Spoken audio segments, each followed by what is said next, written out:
La pluma temblaba en mi mano, pero no era por el peso de mis 78 años, ni por la artritis que agarrotaba mis dedos cada mañana.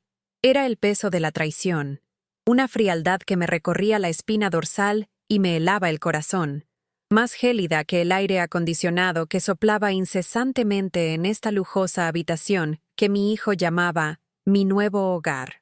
Javier estaba sentado frente a mí, impecable en su traje gris carbón, el reloj de oro brillando en su muñeca cada vez que gesticulaba, con impaciencia hacia los papeles sobre la mesita. Sonreía, pero la sonrisa no le llegaba a los ojos. Sus ojos, que un día acuné y enseñé a ver el mundo con asombro, ahora me miraban con la calculada indiferencia de un banquero a punto de ejecutar una hipoteca. «Es solo una formalidad, mamá», dijo, su voz suave y ensayada, la misma que usó para convencerme de dejar mi casa, el santuario donde lo crié, donde amé y donde lloré la pérdida de su padre. «La administración del asilo necesita estos documentos para tu archivo». Eran tantos papeles, un montón de burocracia destinada a confundirme, a hacerme sentir pequeña e incapaz. Pero mis manos, aunque temblorosas, todavía sabían reconocer la textura del papel de una escritura. Y allí, en medio de autorizaciones médicas y formularios de contacto de emergencia, estaba la escritura de mi casa, la casa que mi difunto esposo, Ricardo, y yo construimos ladrillo a ladrillo, no con dinero fácil, sino con el sudor de su trabajo y con la sangre de mis dedos perforados por agujas de coser. En ese instante, el zumbido constante del aire acondicionado desapareció, y todo lo que pude oír fue el sonido de mi propio mundo haciéndose pedazos. No me estaba cuidando, me estaba liquidando, convirtiéndome en un activo para ser gestionado y, finalmente, desechado. En ese silencio ensordecedor, miré el rostro de mi único hijo y ya no vi al niño que me sujetaba la mano al cruzar la calle. Vi a un extraño, y fue en ese momento, con la pluma, suspendida sobre la línea de puntos que sellaría mi despojo, cuando una claridad aterradora se apoderó de mí. El dolor no me rompió, me forjó. Él pensaba que estaba tratando con una anciana senil y resignada. No sabía que estaba despertando a la mujer que sacrificó todo para darle el mundo.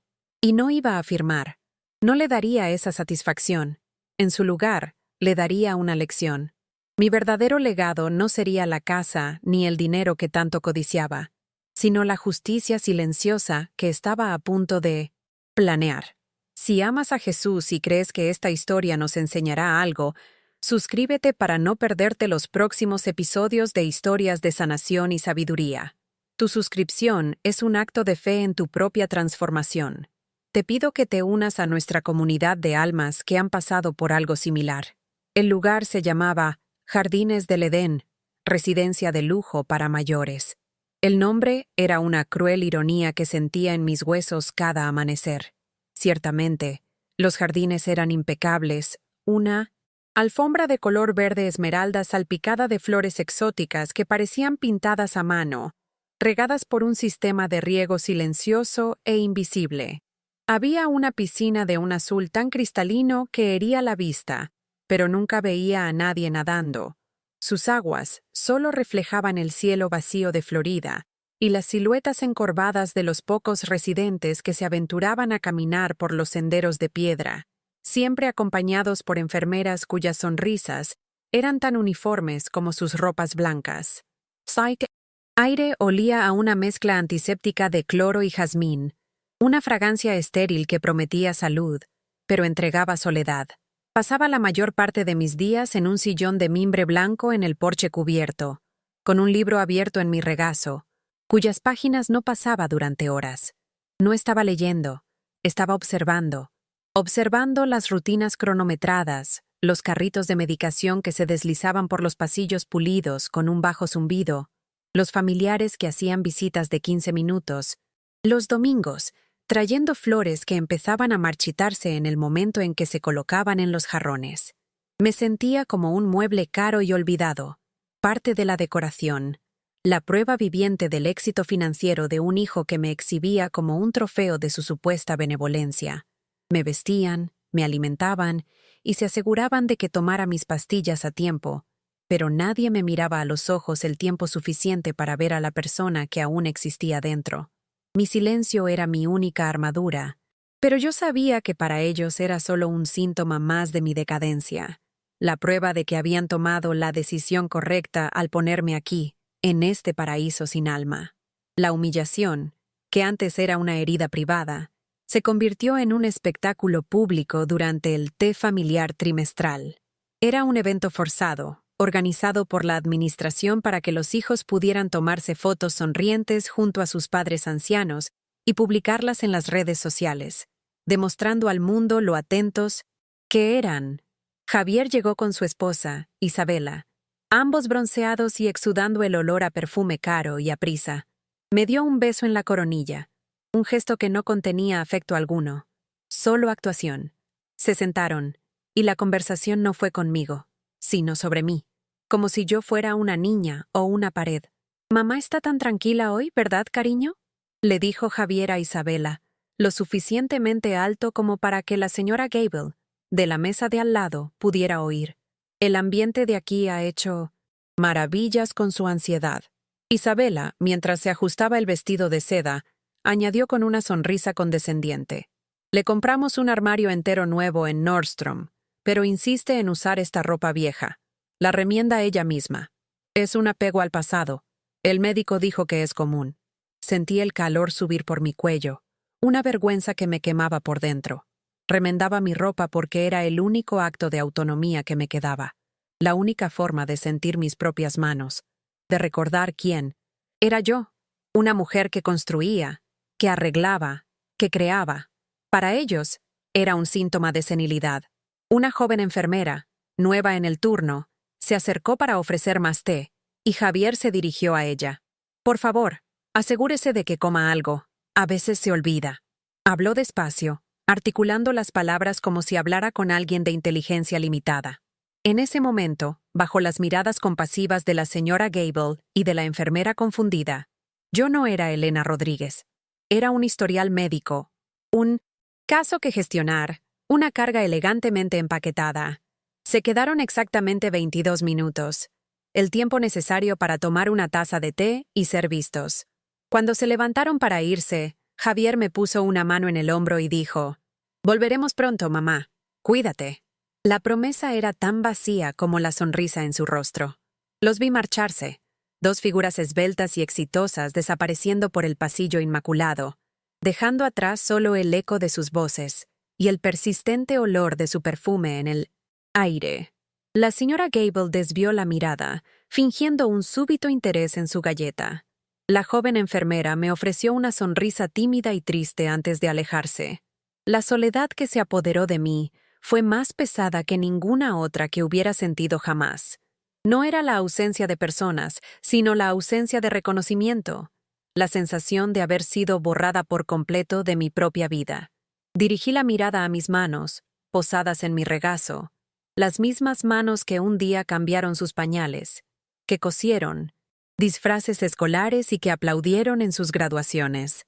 Las venas abultadas eran como ríos secos, y la piel manchada contaba la historia de cada sacrificio, cada noche en vela, cada vestido de novia que terminé para pagar los caros libros de su facultad de empresariales. Se había convertido en un maestro en la gestión de activos, y yo era solo uno más en su cartera, pero al sentir la textura áspera del hilo con el que había remendado la manga de mi propio vestido esa mañana, una chispa de desafío se encendió dentro de mí. Él había olvidado por completo a la mujer que lo crió, pero yo no lo había olvidado, y era en esa memoria, en la fuerza de la mujer que fui, donde mi respuesta silenciosa comenzaba a tomar forma. Antes de los jardines impecables y el silencio estéril, estaba el zumbido constante de mi máquina de coser Singer. Era la banda sonora de la infancia de Javier, una melodía de amor y sacrificio que resonaba en nuestro pequeño bungalow de la pequeña Habana hasta altas horas de la noche. Mi esposo, Ricardo, trabajaba en la construcción, sus manos callosas levantando los edificios que hoy componen el horizonte de Miami, y llegaba a casa con el cuerpo agotado, pero con el espíritu fuerte. Nuestro sueño no era el lujo, sino la oportunidad. Y esa oportunidad tenía un nombre: Javier. Mientras el barrio se dormía con el sonido de las cigarras, yo me inclinaba sobre metros de seda y satén, mis dedos ágiles danzando con agujas e hilos, convirtiendo el sueño de otra mujer en un deslumbrante vestido de novia. Cada cuenta de perla que cosía, cada dobladillo que terminaba, se convertía en clases particulares para Javier, en un par de botas de fútbol nuevas, en un libro de ciencias que deseaba. Nunca me compré un vestido nuevo. Mi ropa estaba remendada con el mismo esmero que dedicaba a mis clientas. Mi vanidad eran sus notas. Mi lujo era verlo devorar los libros que comprábamos con tanto esfuerzo. Ricardo y yo creíamos que estábamos construyendo un puente para que nuestro hijo pudiera cruzar a un futuro que nunca tuvimos. No lo criamos para ser rico, sino para ser bueno. Le enseñamos el valor del trabajo duro, la honestidad y, sobre todo, la gratitud. Poco sabíamos que le estábamos dando las herramientas que un día usaría para desmantelarnos. La primera grieta en nuestro mundo apareció en la forma de Isabela. Javier la conoció en la universidad, un lugar al que trabajamos incansablemente para enviarlo. Ella provenía de una familia de abogados, criada en Coral Gables, un universo de céspedes bien cuidados y privilegios silenciosos, a años luz de nuestra vibrante y trabajadora realidad. Cuando Javier la trajo a casa por primera vez, vi el cambio en sus ojos. Miró nuestra casa no con el cariño del recuerdo, sino con la mirada crítica de un extraño. Vi un rubor de vergüenza en su rostro cuando Isabela, con una sonrisa que no era amable, comentó lo pintoresco que era nuestro barrio. Elogió mi comida, pero con la curiosidad de una turista que prueba un manjar exótico, y cuando vio mi taller de costura, el corazón palpitante de nuestra casa preguntó: «¿Qué hobby tan encantador, Elena? ¿Vendes tus vestidos?». La palabra hobby sonó como un insulto. Aquello no era un pasatiempo. Era el cimiento sobre el que se había construido su vida. Las visitas de Javier se hicieron más cortas y menos frecuentes. Las llamadas telefónicas eran apresuradas. Estaba cruzando el puente que le construimos, pero en lugar de tirar de nosotros, estaba cortando las cuerdas, una a una, avergonzado del origen que lo había impulsado al éxito. El amor incondicional que le había dado estaba siendo lentamente reemplazado por una frialdad condicional, basada en las apariencias y el estatus social. Después de que Ricardo falleció, el duelo me dejó vulnerable. Y fue en ese momento cuando la frialdad de Javier se convirtió en una crueldad calculada. Él e Isabela me convencieron de vender nuestra casita, el último santuario de mis recuerdos, y mudarme a 1900, una habitación de invitados en su mansión fría y minimalista. «Es para que podamos cuidarte, mamá», dijo. Pero el cuidado nunca llegó. En su lugar, llegó la primera gran humillación pública. Organizaron una cena para los socios de Javier, gente importante cuyas esposas llevaban joyas que valían más que toda nuestra casa. Yo, queriendo sentirme útil y parte de la familia, salí de mi habitación para ayudar a servir el café. Isabela me interceptó a mitad de camino con una sonrisa tensa. «Mamá, querida, no tienes que preocuparte. El personal se encarga de todo. ¿Por qué no vas a ver tu telenovela? El ruido de aquí te provocará dolor de cabeza». Me guió de vuelta a mi habitación como si fuera una niña testaruda. Más tarde, sentada en la oscuridad, oí la conversación que flotaba por el pasillo. Uno de los invitados preguntó por mí. La voz de Javier era baja, pero cada palabra era una navaja. «Es mi madre. Es temporal, por supuesto. Es una carga enorme, una boca más que alimentar. Pero es una obligación familiar, ya sabes. Una carga. Una boca extra».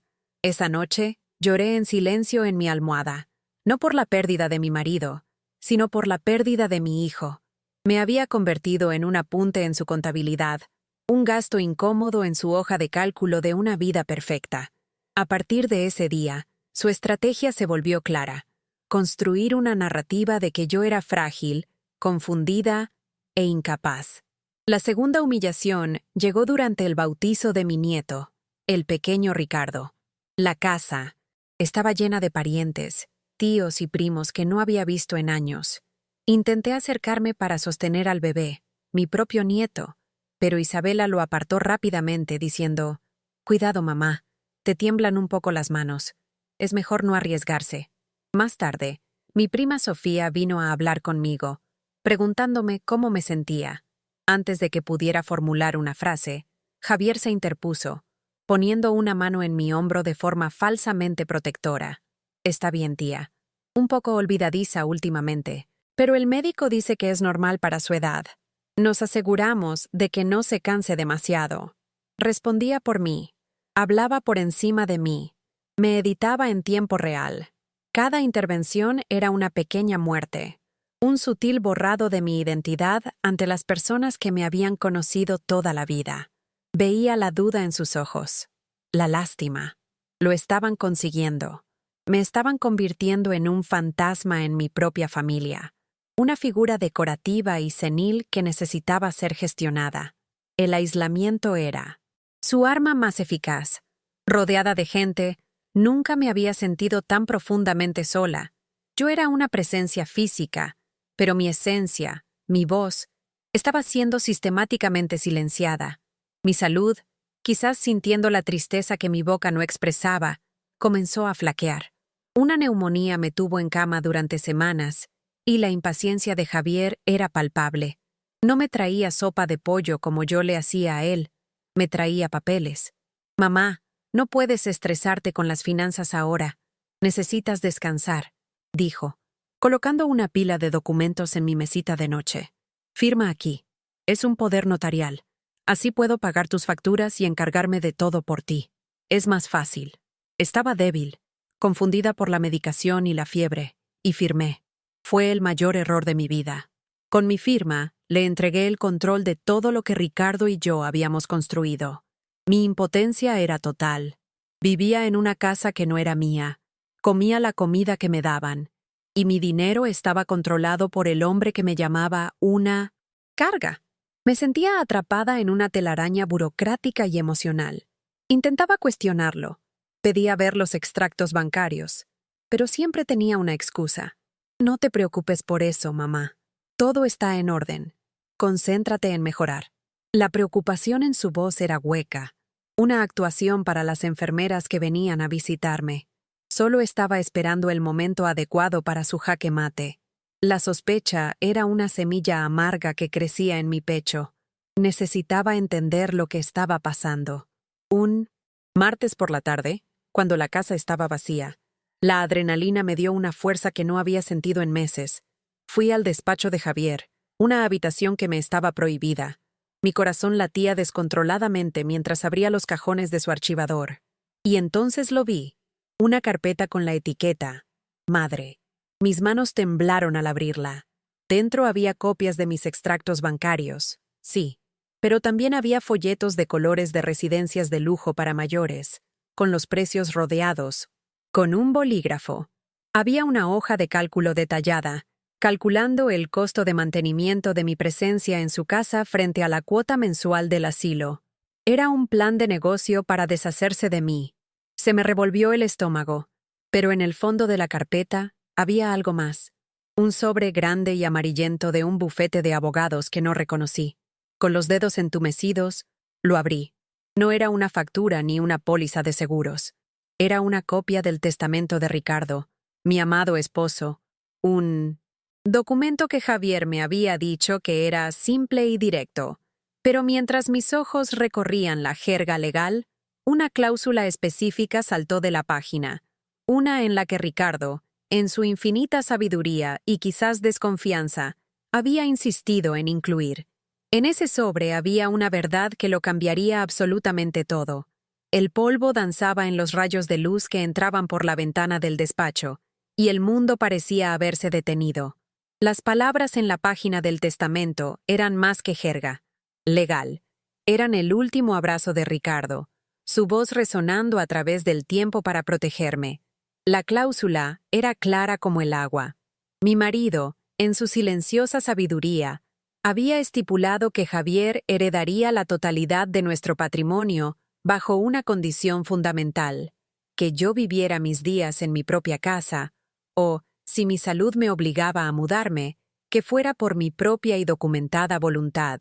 Si se me internaba en una institución en contra de mi consentimiento explícito, o si se demostraba que viví mis últimos años en estado de abandono, el 75% de todo, las propiedades, las acciones, cada céntimo ahorrado, se transferiría automáticamente al orfanato St. Jude de nuestro antiguo barrio, un lugar que visitábamos cada Navidad, al que donábamos discretamente una parte de nuestras ganancias.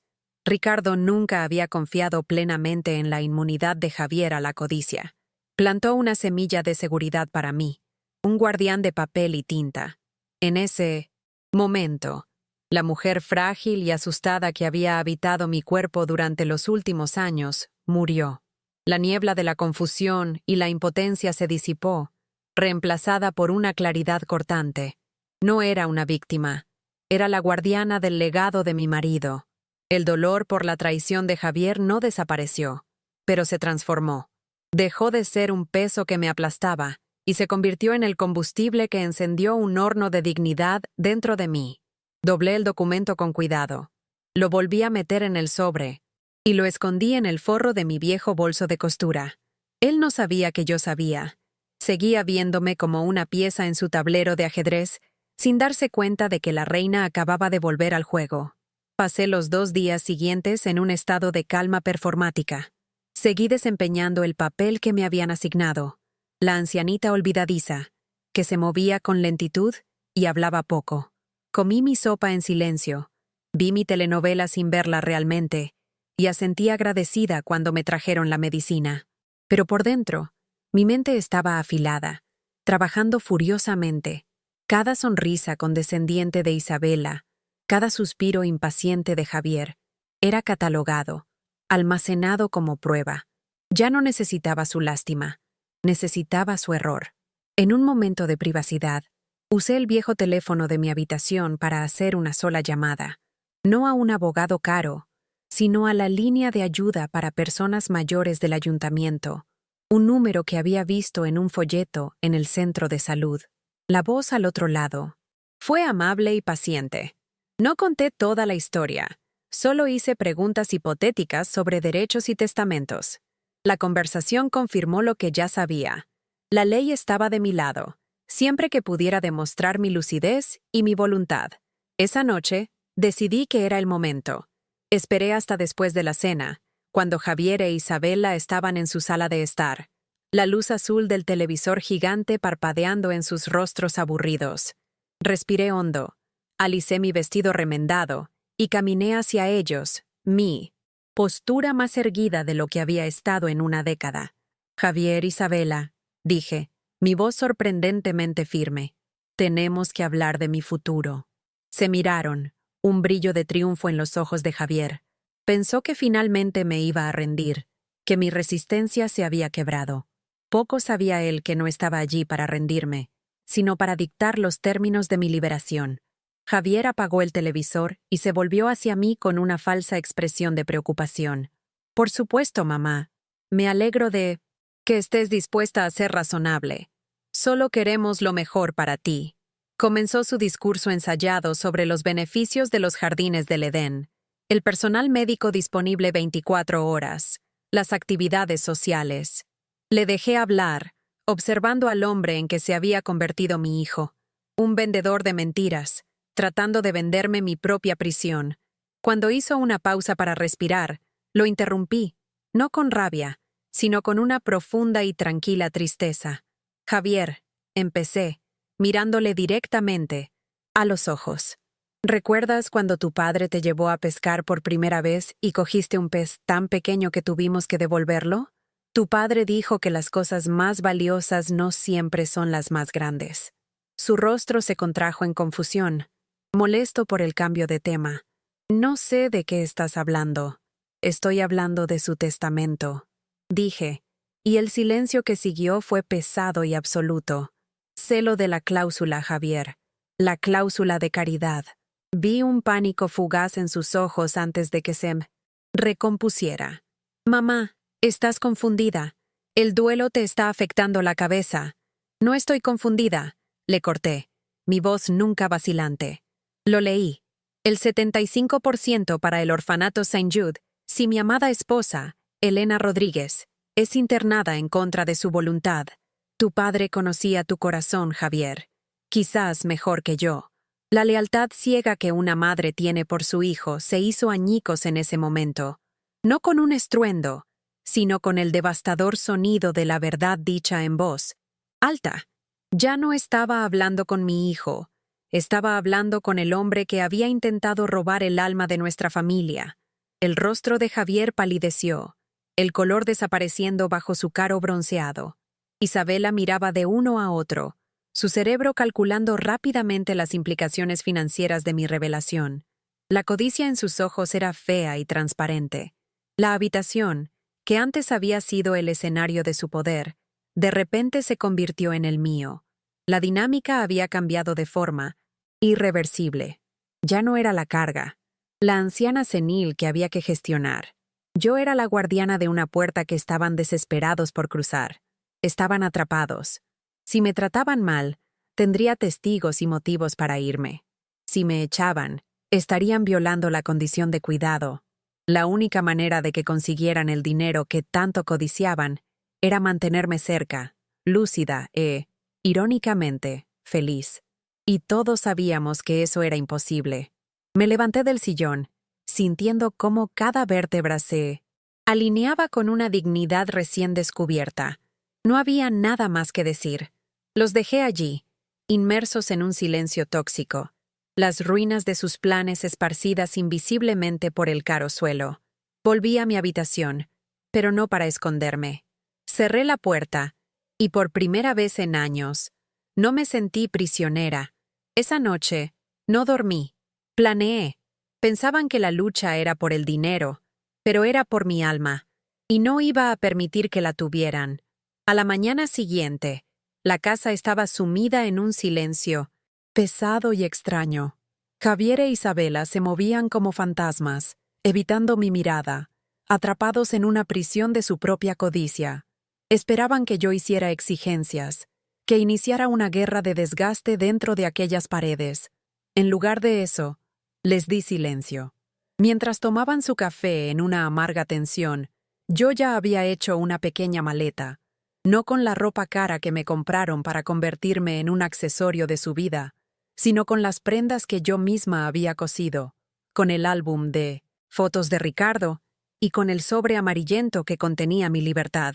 Llamé a un taxi desde el teléfono de mi habitación, y cuando llegó el coche, bajé las escaleras, con la maleta en la mano. No hubo despedidas dramáticas. Solo dejé una simple nota en la inmaculada encimera de mármol de la cocina. No contenía acusaciones ni palabras de dolor, solo 2 frases nítidas y profesionales. A partir de hoy, me cuidaré yo misma. Por favor, remitan toda correspondencia futura a mi abogado. Y debajo, el nombre y el número del Servicio de Asistencia Jurídica para Personas Mayores. Fue un acto de cirugía emocional, cortando el lazo enfermizo con la precisión de un bisturí. Al cerrar la puerta de esa mansión por última vez, no sentí tristeza, sino una inmensa ligereza, como si me quitara un pesado abrigo que me habían obligado a llevar durante años. No estaba huyendo, estaba caminando hacia la vida que me quedaba, con la dignidad como única brújula. Mi primer destino no fue un hotel de lujo, sino el corazón de mi antiguo barrio, el lugar del que Javier tanto se avergonzaba. Alquilé un pequeño y modesto apartamento soleado donde los sonidos del vecindario, niños riendo, música latina sonando a lo lejos, eran un bálsamo para mi alma. La primera llamada que hice fue al abogado, dándole instrucciones para que iniciara inmediatamente el proceso de revertir el poder notarial y poner en venta la casa de mi familia, la que compartía con Ricardo. La segunda llamada fue a un asesor financiero. El pánico en la voz de Javier cuando recibió la notificación legal fue, según me dijeron, considerable. Pero mis acciones no estaban impulsadas por la venganza. Estaban impulsadas por un propósito. Con los recursos que pronto estarían bajo mi control, no planeé una jubilación extravagante. En su lugar, Comencé los trámites para crear algo que honrara verdaderamente la memoria de Ricardo. La Fundación Rodríguez para Nuevos Comienzos. El objetivo no era simplemente donar dinero, sino invertir en personas, en madres solteras que necesitaban ayuda para terminar sus estudios, en jóvenes inmigrantes con grandes sueños pero pocos recursos, en familias que, como Ricardo y yo en su día, solo necesitaban una pequeña oportunidad para construir una vida digna. Mi legado no sería un imperio inmobiliario pasado a un hijo ingrato, sino un jardín de oportunidades para extraños que demostraban la bondad que le faltaba a mi propia sangre. La consecuencia para Javier no fue una escena de telenovela, con gritos y platos rotos. Fue algo mucho peor, un lento y silencioso desvanecimiento. No podía impugnar legalmente mis acciones sin exponer públicamente su codicia y la humillante cláusula del testamento de su padre, lo que arruinaría su imagen de hijo devoto que tanto cultivaba en sus círculos de negocios. Se vio obligado a observar, impotente, cómo la casa que ya consideraba suya se vendía, y el capital que veía como su herencia por derecho era canalizado a una fundación sobre la que no tenía ningún control. Las noticias se extienden en susurros en las cenas y los clubes de campo. La vieja Elena no estaba senil, había abandonado a su hijo. La narrativa que había construido con tanto esmero se deshizo, revelando una fea verdad que el dinero no podía ocultar. Él e Isabela se quedaron en su lujosa mansión, que de repente parecía vasta y vacía, un mausoleo de sus ambiciones fracasadas. El lujo que los rodeaba ahora solo servía para resaltar la pobreza de sus espíritus. La justicia, descubrí, no siempre es ruidosa. A veces, es solo el eco profundo y resonante del vacío que tú mismo has creado. No solo perdieron el dinero, perdieron la última oportunidad de redención. Mi nueva vida floreció en la sencillez. Mi pequeño apartamento no se llenó de objetos caros, sino de vida. La primera beca de la fundación fue para una joven llamada Sofía, una limpiadora del asilo a la que apenas conocía, pero cuya amabilidad en un día sombrío nunca olvidé. Trabajaba en el turno de noche en el hospital para pagarse la carrera de enfermería.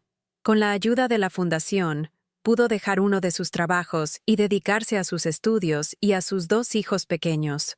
Venían a visitarme los domingos, no por obligación, sino por cariño. Los niños me llamaban Abuela Elena, y sus risas eran la música más dulce que había oído jamás. Volví a coser, no por necesidad, sino por pasión, haciendo ropa para los hijos de Sofía y mantas para el centro comunitario local. Formé una nueva familia, no de sangre, sino de alma. Una red de afecto tejida con hilos de respeto mutuo y gratitud genuina. Hoy, las paredes de mi casa no son altas ni de mármol, pero están llenas de calor humano. Cambié la riqueza que se puede contar por la riqueza que se puede sentir. Y esa, descubrí, es la única herencia que verdaderamente importa. Nos gustaría sentir tu presencia en este preciso momento. Por favor, escribe en los comentarios desde qué ciudad nos estás viendo y qué hora es allí ahora. Al hacer esto, creamos una red de energía y apoyo para esta historia. Un recordatorio de que no estamos solos en nuestras batallas. Cada comentario es un punto de luz en nuestro proceso de sanación.